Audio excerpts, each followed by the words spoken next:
Family who was no contact with me invited me to brother's wedding, but my father kicked me out saying I was an embarrassment to the family. Stepmom sarcastically asked how much I earned, so I left. Moments later 25 men rush in and take away all the catering, leaving 300 guests with no food.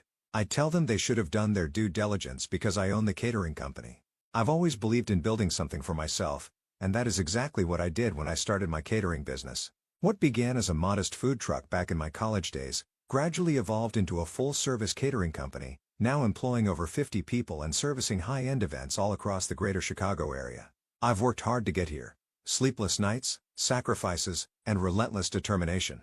It took me nearly a decade, but I built something I'm proud of. This background is important to understand what happened last weekend at my younger brother Mark's wedding, which turned into an absolute disaster.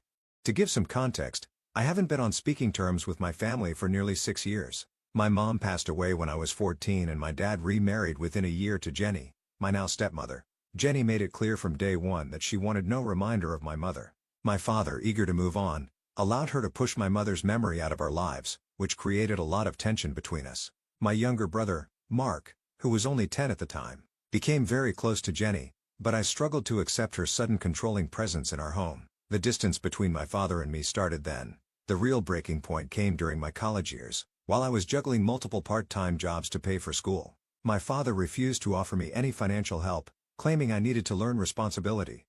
Meanwhile, he was fully funding Mark's education at an expensive private university. The difference in how we were treated was impossible to ignore.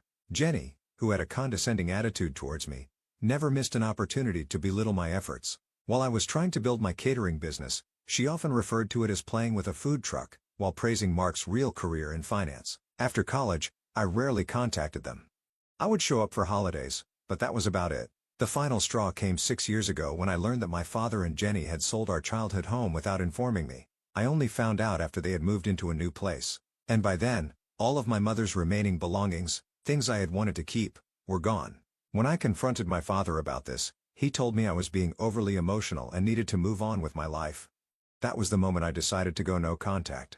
Fast forward to last month, I unexpectedly received a formal invitation to Mark's wedding. Along with the invite was a handwritten note from him saying that he missed me and wanted to repair our relationship.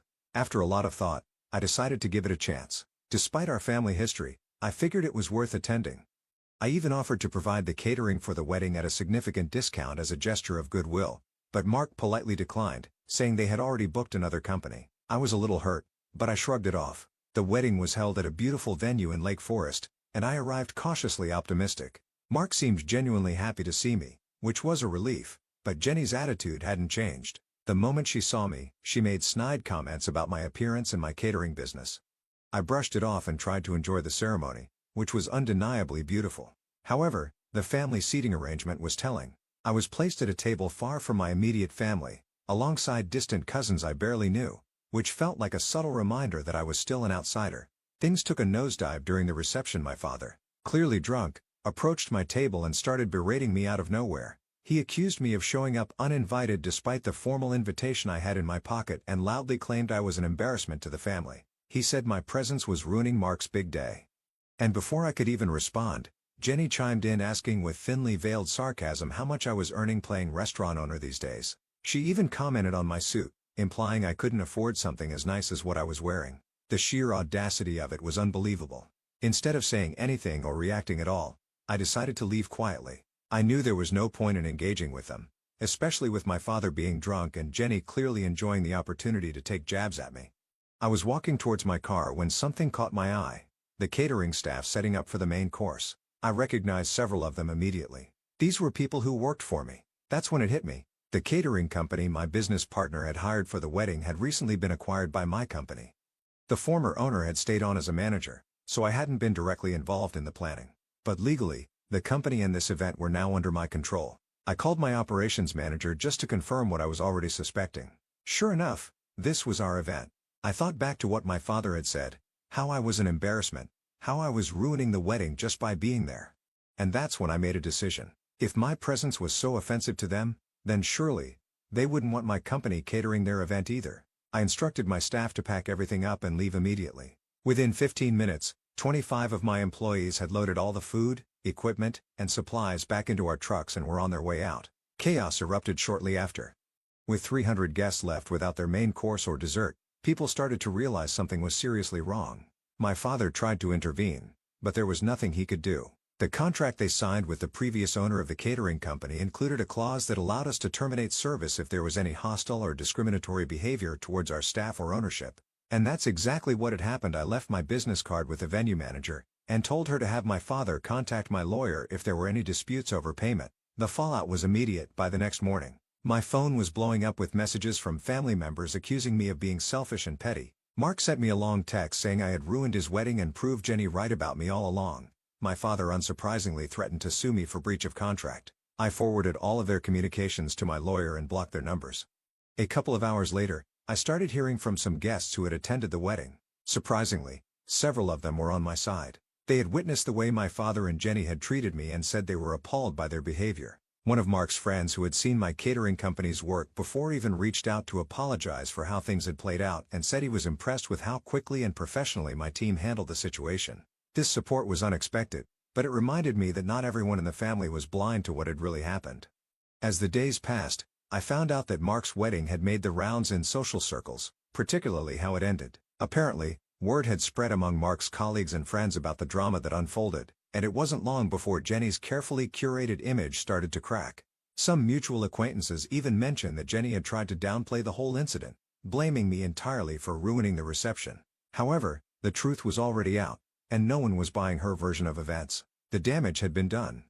I've been thinking about everything that's happened, and honestly, I don't feel guilty. I didn't crash their wedding or make a scene. I was invited and treated with utter disrespect. They chose to humiliate me and I exercised my legal right to terminate a service. It was nothing personal, just business. They didn't want me there, so they didn't get my service either. Simple as that. Still, I can't shake the feeling that I've somehow been drawn into a family drama that I had long hoped to leave behind. Now I'm left wondering if I handled it the right way. Was it too much? Or did they deserve the outcome they got for treating me the way they did? Either way, the situation has been weighing on me, so I'm turning to Reddit for some perspective. Ida here, or was I justified in my actions? Update 1. Thank you all for the overwhelming support. Honestly, I didn't expect this story to blow up the way it has, but I'm grateful for the outpouring of kind words and thoughtful responses. The amount of comments and messages I've received has been staggering. And while I've tried to respond to as many as possible, it's been overwhelming. I truly appreciate everyone's feedback, and many of your perspectives have given me new angles to consider in this whole ordeal.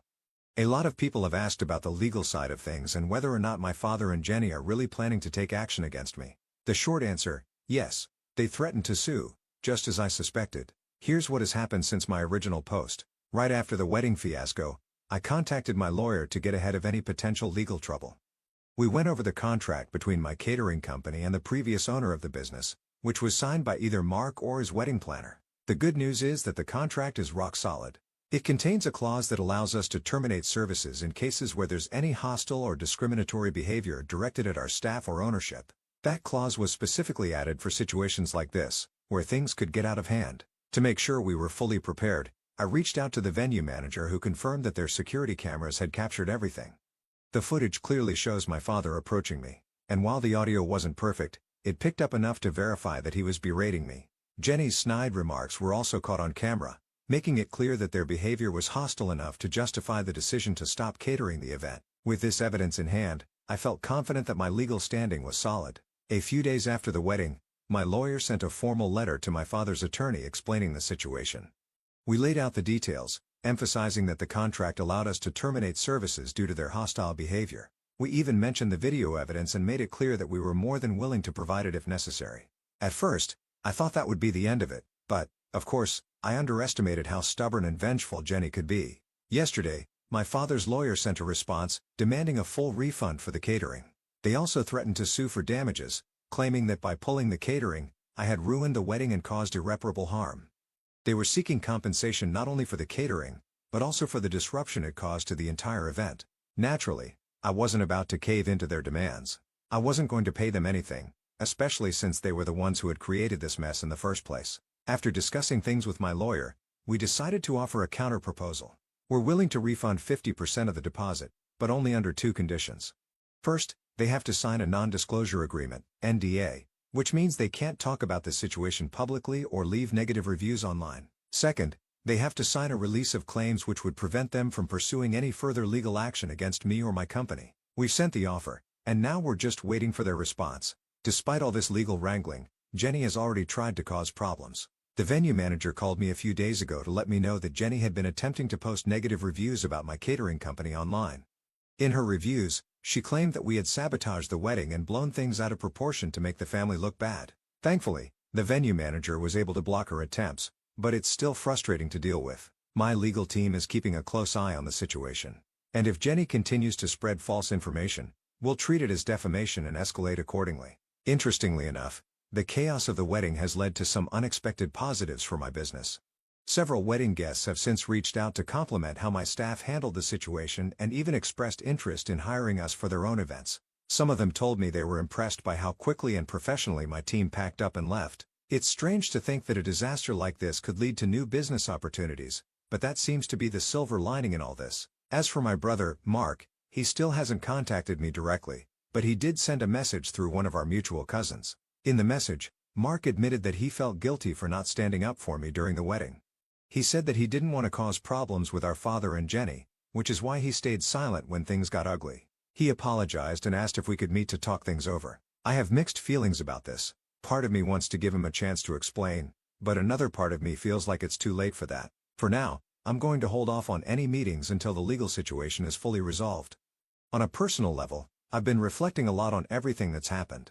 In some ways, I feel vindicated for standing up for myself. My family had treated me like an outsider for years, and I finally drew a line in the sand. Legally and professionally, I know I made the right decisions. But emotionally, this whole situation has been draining. It's hard not to feel a sense of loss, even though I've been estranged from my father and Jenny for years. Mark's wedding was supposed to be a celebration, and instead, it's become a legal battle and a source of family drama that I never wanted. The weight of it all is starting to sink in. I'm left wondering what the long-term consequences will be for my relationships with the rest of my family. Will things ever get back to normal? Can I ever repair my relationship with Mark, or is the damage too deep? I don't have answers to those questions yet, and it's going to take some time to figure it all out.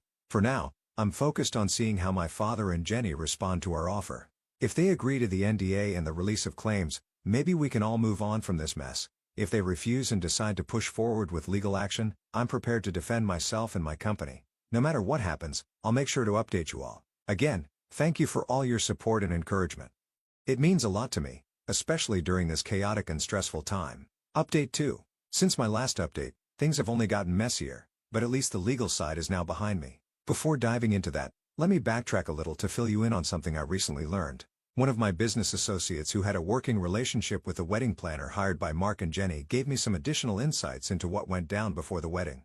Apparently, the chaos didn't just start with my arrival. It had been brewing for weeks. According to my associate, Jenny had been a nightmare to deal with from the beginning. She insisted on making several last-minute changes to the flower arrangements despite having already signed off on them. Not only that, but she went back and forth with the event planner over almost every detail. The wedding cake design was altered at least 3 times because Jenny couldn't make up her mind, and she even demanded a complete overhaul of the seating arrangement just days before the event. The event planner had to rearrange seating for over 300 guests more than once, which isn't just inconvenient. It's costly. On top of that, there were some serious tensions between Jenny and the venue staff. Jenny apparently made several condescending remarks about their level of professionalism, complaining that they weren't up to the standard she expected for such an upscale wedding. This was ironic considering the staff were some of the best in the business, and the venue was known for its top-notch service. Jenny also tried to get the band to play a different set list at the last minute even though Mark and his fiancée had personally chosen all the songs months in advance. It was one of those classic situations where Jenny had her hands in everything, making the planning process a nightmare for everyone involved. My associate told me that there were some moments leading up to the wedding where it looked like the event planner was on the verge of quitting because of Jenny's constant meddling and impossible demands. But being the professional she is, the planner stuck it out despite the emotional toll Jenny's behavior was taking on the entire team. When my associate told me this, I couldn't help but feel a little vindicated. The stress and confusion I'd felt at the wedding reception were clearly just the tip of the iceberg compared to what the vendors had been dealing with in the weeks leading up to it. Now back to the legal matters. Yesterday, my father's lawyer finally contacted us, and they've agreed to accept our settlement offer. After what I assume was a long discussion between my father, Jenny, and their legal team, they decided to take the partial refund and sign the non-disclosure agreement, NDA. This morning, They signed all the necessary documents and we processed the refund, 50% of their deposit minus the costs already incurred for the food, staff, and travel. With that, the legal dispute has been resolved. The lawyer's letter was formal, and they didn't bother to include any sort of apology or acknowledgement of what really happened, but I wasn't expecting one. The important thing is that they agreed to the settlement, and I won't have to worry about any further legal repercussions from them. However, while the legal matter may be over, the personal fallout is still ongoing, and it's only getting worse. One of the more disturbing developments is that Jenny has been actively trying to undermine my business since the wedding. She's been calling several of my employees trying to fish for information about how my company operates. Thankfully, my staff are loyal and know better than to engage with her, especially considering the circumstances. We've instructed all employees to direct any and all communications from my family straight to our legal department, but it doesn't stop there. Jenny has also been reaching out to some of my business partners on LinkedIn, spreading false claims about my character and accusing me of ruining her son's wedding on purpose. It's one thing to be angry, but it's another to try to sabotage someone's livelihood. Jenny crossed a major line with these attempts to tarnish my reputation. As soon as we became aware of what she was doing, our lawyer sent her a cease and desist letter. We're taking this seriously because at this point, her actions are bordering on defamation. My legal team is ready to escalate if necessary, but I'm hoping the cease and desist will be enough to make her back off. Still, I wouldn't put it past Jenny to keep pushing given her history of crossing boundaries. But perhaps the most surprising development came from my brother, Mark. I hadn't expected much from him after the wedding, but it seems the fallout from the incident has hit his own marriage as well. From what I've gathered through mutual acquaintances and a few cousins, Mark and his new wife have already had their first major fight over what happened at the wedding. Apparently, she was horrified by the way our father and Jenny treated me, and she confronted Mark about it after the wedding. She told Mark in no uncertain terms that he should have stood up for me and that allowing his father and stepmother to humiliate me was unacceptable. According to what I've heard, she feels strongly that Mark needs to grow a spine and stand up to our father and Jenny. This led to a significant argument between them to the point where they postponed their honeymoon to work through some of those issues. I don't know much more than that. But it's clear that my brother is being forced to face the reality of the situation, and that includes re-examining his relationship with our father and Jenny. I can't help but feel a strange mix of emotions about this. On one hand, it's a relief to know that someone else saw what happened for what it truly was. It's validating to hear that Mark's wife was just as appalled as I was by our father's and Jenny's behavior. But on the other hand, I feel bad for Mark. He's in a tough spot, and while I'm angry with him for not standing up for me, I know he's been under a lot of pressure from our family for years. It's not an excuse, but it's still a difficult position to be in, especially now that he's newly married and trying to navigate this mess. As for me, I'm focusing on moving forward. With the legal matters behind me and Jenny's attempts to sabotage my business being handled by my legal team, I'm starting to feel a sense of closure. I'm not sure what the future holds for my relationship with Mark or the rest of the family, but I'm taking things one day at a time. For now, I am just grateful for the support I've received from my staff, my business partners, and even some family members who've reached out in private to offer their encouragement. I'll keep you posted if anything else happens, but for now, I'm hopeful that this chapter is coming to a close. Thanks again for all the support. Update 3. Hi, everyone. I hope you're all doing well.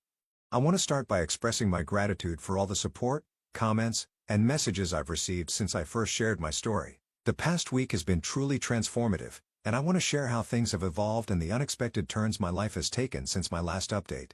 Yesterday, I met with Mark for coffee. It was a kind of emotional meetup that I wasn't entirely sure I was ready for, but I felt it was necessary. The conversation was a long time coming, and I think we both knew it. Mark broke down and apologized for years of enabling Jenny's behavior and our father's favoritism. He was visibly shaken and I could see how much he was carrying on his shoulders. I always knew Mark loved me, but hearing him admit that he had been complicit in allowing Jenny to dictate our family dynamics was a huge step. Mark revealed that Jenny had been controlling their family dynamics through financial manipulation for years. He disclosed that she convinced our father to put most of their assets in her name, which included partial ownership of Mark's condo. Mark had no idea this was happening, and he felt blindsided. It explained a lot about the tension between them. He was frustrated that he had been living under this facade, believing he had some control over his life, when in reality, Jenny was orchestrating everything. Now that he's aware of it, he's working with a financial advisor to regain his independence. I was proud of him for taking this step.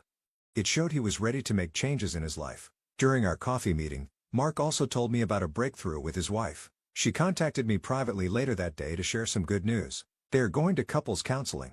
It seems Mark is finally finding his voice and standing up to Jenny in a way he never did before. They are actively looking for a new condo, one that will be solely in their names. not tied to Jenny in any way. This was a huge relief to hear. It sounds like they're setting boundaries and taking back control over their lives, which is a journey I hope continues for both of them. Additionally, Mark's wife mentioned that they're planning a small vow renewal ceremony in a few months. This ceremony will have different in-laws seated at the family table, meaning they're taking active steps to redefine what family looks like for them.